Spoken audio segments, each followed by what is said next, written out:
So before we get started, some of you may be wondering, what is keto?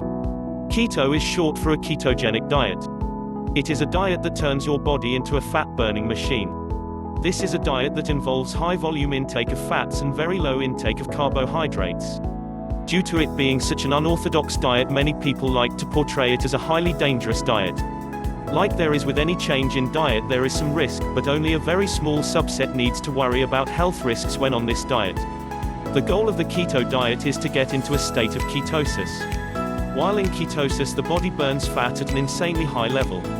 Ketosis also allows for very high mental and physical focus. Once some people achieve a state of ketosis, they decided that it is the only way to live. So how does one get into a state of ketosis? Simply put, by producing ketones. Sounds simple enough, right? Oh, you don't know what ketones are? That's okay, most people don't. What are ketones? Ketones are produced when you eat a very low amount of carbs. Ketones are produced from fat in the liver. They fuel the entire body, including the brain. The brain consumes lots of energy every day. It is actually a very hungry organ. That said, it cannot run on fat directly. It must run on glucose or ketones. So when the body starts producing these ketones, it is in ketosis. One way to get there is by fasting. Obviously, fasting is not a long-term solution, as you need food to survive. A ketogenic diet, though, can go on forever, and it also results in ketosis. A ketogenic diet has many of the same benefits of fasting, including fast weight loss. This is something that can work long-term, unlike fasting. You are still able to provide your body with all of the vitamins and nutrients needed while on a ketogenic diet. What to eat when on a keto diet? Here is a graphic that shows the typical foods that people can eat when using keto. The numbers next to the foods are net carbs per 100 grams. If you are unsure what that means, don't worry, we will get to it. We included the most popular keto plan, where portion sizes have been calculated specifically for you, as well as easy recipes for preparing the meals. The number one most important thing to do when trying to get into ketosis is to avoid carbs. It's that simple. At the very least, you need to stay under 50 grams of net carbs per day. If you want to be sure to get into a state of ketosis, then you will want to take it a step further and stay under 20 grams of net carbs a day. The fewer the carbs you consume, the more effective your diet will be. What are net carbs? I told you I'd get to that. Net carbs are grams of total carbohydrates, grams of fiber. For instance, if a food has 6 grams total carbohydrates and 4 grams of fiber, then that food will have 2 net carbs. Simple enough, right? How does someone know when they are in ketosis? There are many different things people experience when they are in ketosis. Before going into ketosis, they can experience the keto flu. There is more information on that below.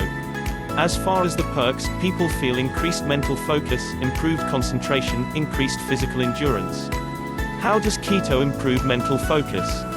When someone is in ketosis, this provides a steady flow of ketones to the brain. Additional to that, it also avoids huge swings in blood sugar. These things combined help to increase focus and improve concentration. There are many people out there who go to a keto diet with the main reason being they want that increased mental performance and concentration. There has long been a misconception that carbs are brain foods that greatly improve brain function. If ketones are not available, this is true. But you should always make ketones available as the first and best option for the mental clarity to be there. At the beginning of keto, there can be some fog. For a few days up to a week, there can be some difficulty concentrating, headaches, and even irritability. After that initial time, which is referred to as keto adaptation, the brain becomes locked in and becomes very focused. How does keto increase physical endurance? At this point, you may be thinking, man, this keto stuff is too good to be true. It really seems like it may be, but trust me, once you get into it, you will find all of this stuff to be 100% true. Another great characteristic of the ketogenic diet is that it can increase your physical endurance big time. Your fat stores energy, and keto gives you constant access to all of this energy. The other way the body supplies energy is from stored carbohydrates. This is lucky to last through a couple hours of intense exercise. Stored fat is much better. The fat stores so much energy that it can last for weeks or possibly even months. Most people are adapted to burning primarily carbohydrates. When this is the case, you are unable to reach your fat stores, so they cannot fuel the brain. What does this result in? Having to constantly eat right before and immediately after long exercise sessions. Heck, some people even have to eat during exercise sessions. They also need to eat several times throughout the day just to avoid being hangry. Surely you know what hangry is. If you don't, it's when you are hungry plus angry. It's a deadly combination and should be avoided at all costs. Perhaps you are familiar with when your significant other becomes hangry.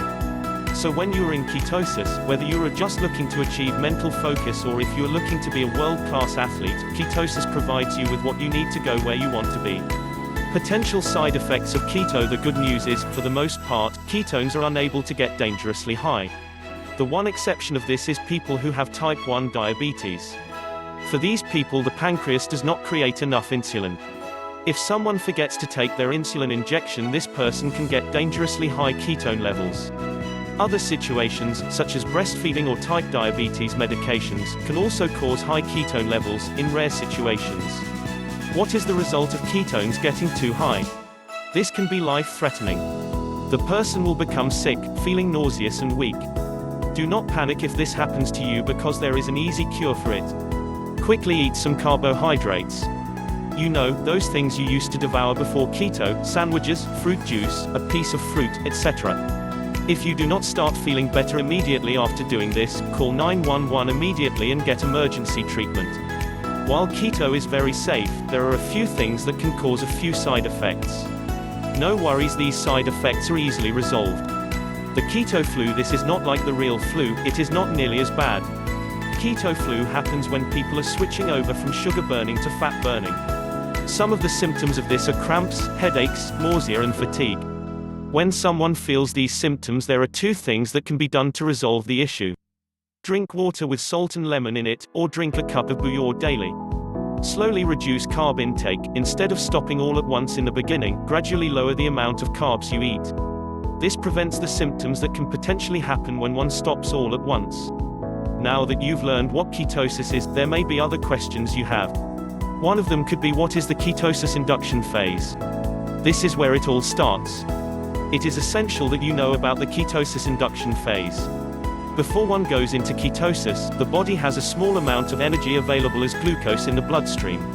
The way you induce yourself into ketosis is by eating primarily fats and protein. When you do this, your glucose and glycogen are unable to provide energy to the brain because they are not replenished. When this happens, ketosis is induced. The fatty acids are turned into ketones. Ketones are bodies of energy that are used by the brain instead of glucose. When you reach this stage, your body is burning all of the fat as energy and weight loss is not far away. How many carbs should one take in during the induction phase? A general rule of thumb is staying under 25 grams of net carbs a day.